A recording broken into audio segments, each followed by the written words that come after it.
जय श्री गणेश। नमस्कार। मैं आचार्य संजय द्विवेदी। मेरे समस्त प्रबुद्ध दर्शकों का मेरे चैनल पर हार्दिक स्वागत है। प्रिय दर्शकों, वर्तमान समय में सौरमंडल में ग्रहों की ऐसी स्थितियां बनी हुई हैं जिनमें से 3 प्रमुख ग्रह आपसी युति प्रभाव में आ चुके हैं।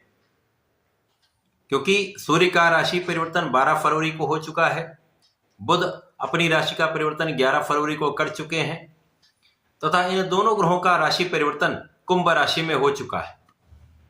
अब कुंभ राशि में जब शनिदेव का गोचर पहले से ही चल रहा है, यहाँ पर सूर्य और बुध भी पहुंच जाएंगे, तो ये एक महापरिवर्तन है, महाप्रबल त्रिग्रही योग का निर्माण हो चुका है।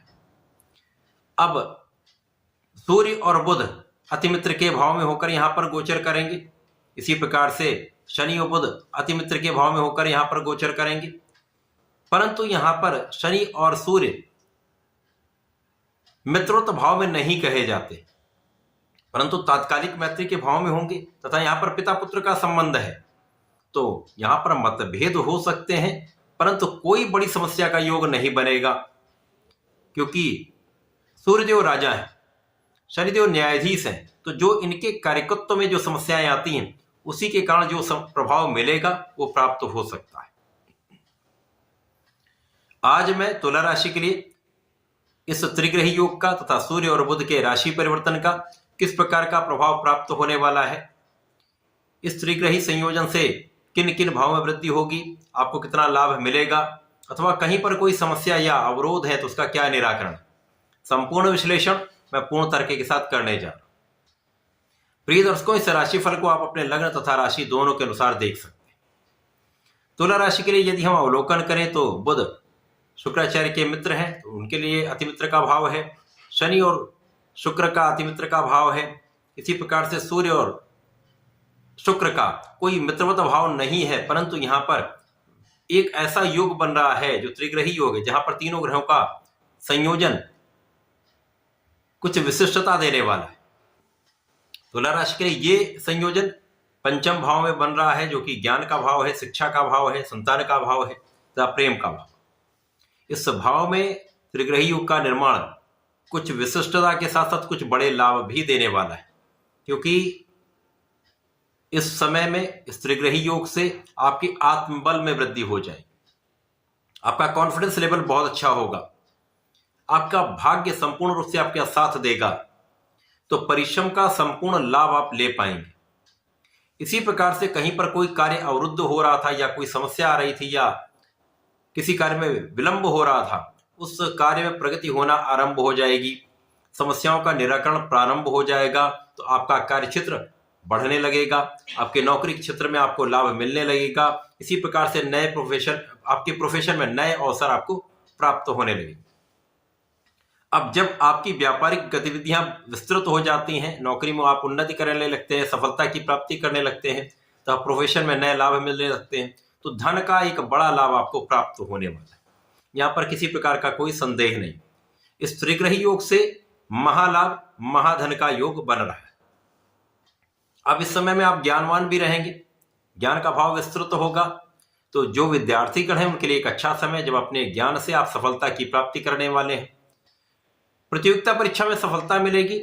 जो जातक सरकारी नौकरी के प्रयास में है, सरकारी नौकरी के लिए प्रयत्न कर रहे थे, उनका ये प्रयास सफल हो सकता है, लेकिन इस समय में आपको पूर्ण प्रयास करना चाहिए और स्थितियां अनुकूल हैं तो आपको सफलता निश्चित रूप से मिल सकती है।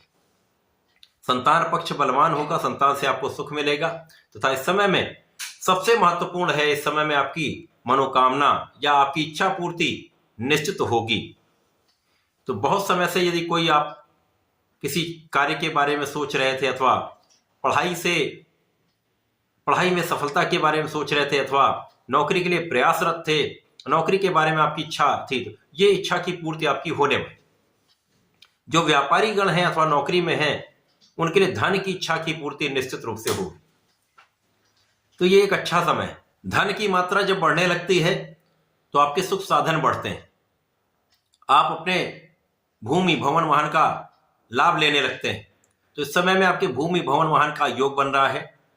आपके लिए ऐसी स्थितियां बनी जब आप अपना घर बना सकते हैं, भूमि का क्रय कर सकते हैं, अथवा एक अच्छा वाहन ले सकते हैं।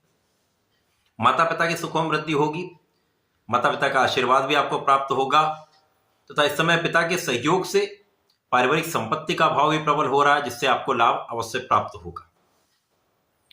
इस समय कहीं पर थोड़ी बहुत समस्या जो है वो आपके सप्तम भाव से है, तो यहां पर यदि थोड़ा सा विचार करके थोड़ा सा धैर्य के साथ आप कार्य करेंगे तो समस्याएं कम होंगी, जीवन साथी के साथ सामंजस्य बढ़ेगा। इसी प्रकार से जिन जातकों का अभी विवाह नहीं हो पा रहा तो वहां कुछ व्यवधान आ रहे हैं, निश्चित रूप से यहाँ पर ये समस्या होगी, तो आपको धैर्य रखना चाहिए। धैर्य के साथ आप आगे बढ़ेंगे तो समस्याएं कम होंगी, उनका निराकरण का प्रयास करेंगे तो समस्याएं समाप्त होंगी। परंतु साझेदारी में आपकी चतुरता से, आपके ज्ञान से, आपके नेतृत्व के गुण से साझेदारी में एक अच्छा लाभ मिल सकता है। यद्यपि वहां पर भी कुछ मनमुटाव हो सकता है, मतभेद हो सकते हैं, कुछ समस्याएं आ सकती हैं, परंतु लाभ आपका बढ़ेगा। लेकिन इस समय में साझेदारी के मध्य में आपको कागजों का ध्यान रखना चाहिए, कानूनी समस्याओं से सजग आपको रहना चाहिए। यह समय आपके लिए अच्छा है, कुछ सावधानी आपको रखनी होगी। पूरे समय में आपको नियमित रूप से भगवान भोलेनाथ की आराधना करनी चाहिए। ओम नमः शिवाय पंचाक्षर मंत्र का जप करना चाहिए। शुक्रवार को भगवान भोलेनाथ पर दही का अर्पण करें, चंदन की सुगंधि का अर्पण करें तथा प्रत्येक शनिवार ओम प्राम प्रीम प्रोम सह शनिश्चराय नमः का 27 बार या एक माला का जप कर ले, विशेष लाभ प्राप्त होंगे। तो ऐसा करके समय का उपयोग करें, लाभ लें। धन्यवाद, नमस्कार।